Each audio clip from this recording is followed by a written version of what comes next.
শুভেন্দুদা, supreme কোর্টের নির্দেশ আমাদের দাবিকে মান্যতা দিল, অভিষেক বন্দ্যোপাধ্যায় বলেছেন ঘন্টা মঞ্চ থেকে। আমি ওনার কথা বলতে আপনারা সুপ্রিম কোর্টের লাইভ স্ট্রিমিং সবাই দেখেছেন।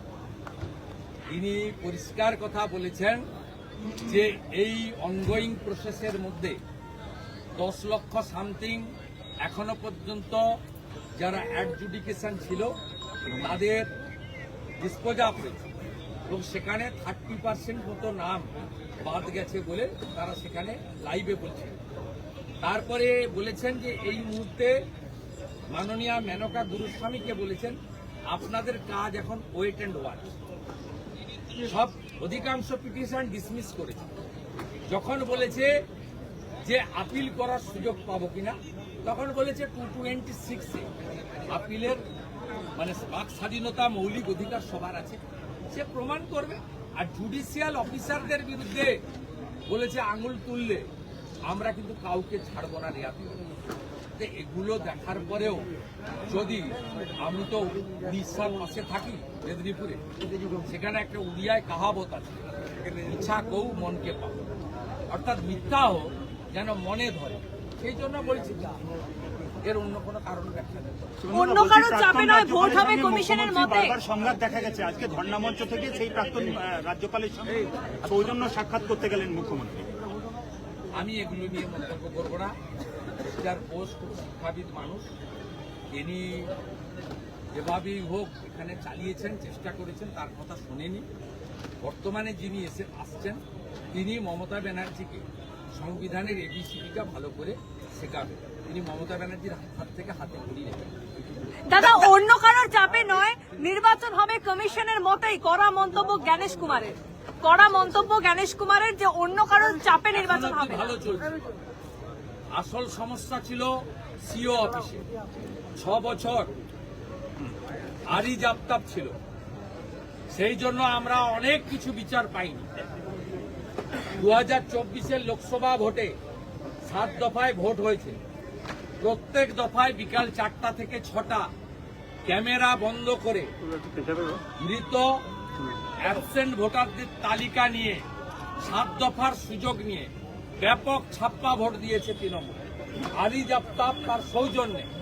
আরি জাপতাপ যেদিন বিদায় হয়েছে সেদিনই আমরা জেনে গেছিলাম এবারে পশ্চিমবাংলায় স্বচ্ছ নির্বাচনের ক্ষেত্রে ইলেকশন কমিশন তার ক্ষমতা প্রয়োগ করবে এবং তার বাধা এবং অন্তরায় যেটা ছিল স্তাবক আরি জাপতাপ, তিনি সরে যাওয়ার ফলে এই বাধাটা দূর হয়েছে।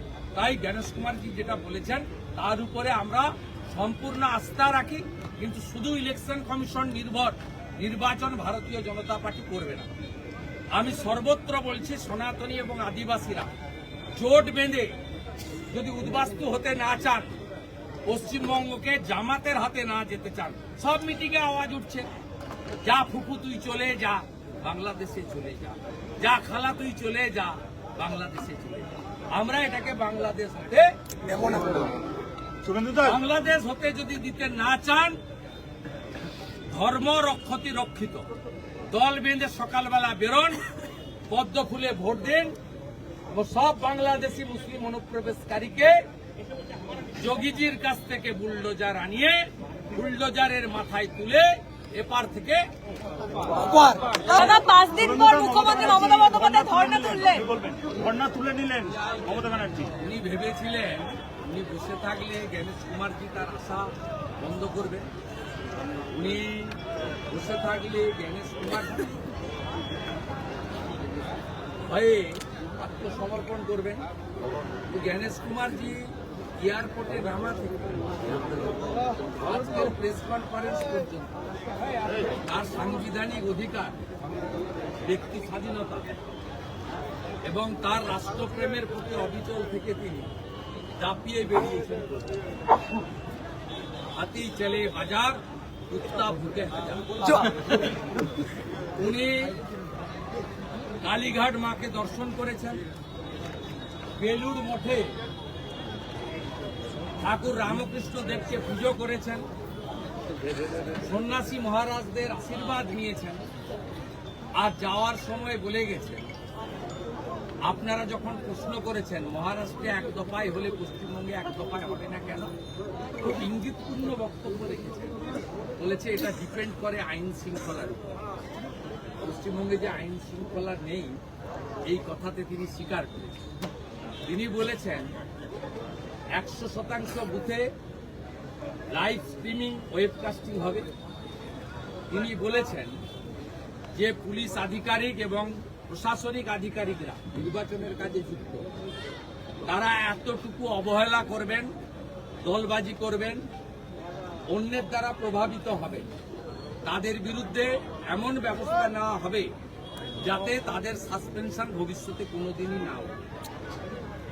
তিনি অত্যন্ত সঠিকভাবে পশ্চিমবাংলায় ভেঙে পড়া গণতন্ত্র, ভেঙে পড়া সাংবিধানিক ব্যবস্থা এবং হারিয়ে যাওয়া বাক স্বাধীনতা এবং বহুদলীয় ব্যবস্থার পঞ্চত্ব প্রাপ্তি থেকে তিনি বাংলাকে উদ্ধার করার জন্য বলে গেছেন। তাই উনি চলে গেছেন বৃদ্ধাঙ্গুষ্ঠ দেখিয়ে। তাই এখন মমতা ব্যানার্জির আর 5 স্টার ধর্ণা মঞ্চে থাকার দরকার নেই। যে ধর্ণা মঞ্চে ডবল ডবল এসি আছে, ভালো পালঙ্ক আছে, বাথরুমে কোমোট আছে, গরম জল আছে, স্যান্ডউইচ আছে, ক্যাডবেরি আছে, কাজু বাদাম আছে, আরো আরো আরো অনেক। দাদা তিনি বলছেন শুধু তাই নয়, আজকে সুপ্রিম কোর্টটাও ছিল। তিনি তালে ছিলেন 2025-এর ভোটার লিস্টে ভোট করানো। সে জুড়েও আজকে বালি দিয়ে দিয়েছে সুপ্রিম কোর্ট। বলেছেন ঘন ঘন এখানে আসবেন না, যান, চলে যান, ভাগুন এখান থেকে। অতএব কোনো লাভই হলো না, খালি হাতে উনি এখন বাড়ির পথে। চিন্তা আপনারা করবেন না, মমতা ব্যানার্জির দেশ আর নাম্বার শুধু কম্পার্টমেন্টাল বলে আমরা ডাকবো না, আমরা এরপরে আদর করে বলবো ইনি আমাদের প্রাক্তন মুখ্যমন্ত্রী, বাংলাটা সর্বনাশ করে দিয়ে গেছে, এটা আমরা বলবো। সহযোগিতা নয়, আমাদের উনাদের পরিবার বিচার যাতে পায়। কারণ আমাকে বোন বলছিল, আমাদের কন্যা বলছিল যে ওরা গ্রেপ্তার হয়ে বেলও পেয়ে গেছে। বিল্লেশ্বর সিনহা এটা দায়িত্ব নিয়েছে, কেসটা দেখবে, প্রয়োজনীয় সহযোগিতা আমি করব, আমরা বিচারও পাইয়ে দেব। যত মিথ্যা মামলা করেছে এই 15 বছরে আপনাদের নামে, বিজেপি যেদিন সরকারে আসবে ক্যাবিনেটে প্রত্যাহার করব। আর যত আমার ভাই বন্ধুরা জেল খেটেছেন সংগ্রামী ভাতা পাবেন, আমি কথা দিয়ে গেলাম। আমাদের ভিডিও ভালো লাগলে লাইক আর শেয়ার করুন, কমেন্ট সেকশনে গিয়ে জানান আপনাদের মতামত। আরো ভিডিও পেতে আমাদের চ্যানেল এখনই সাবস্ক্রাইব করুন এবং প্রতি মুহূর্তের খবরের আপডেট পেতে প্রেস করুন বেল আইকন।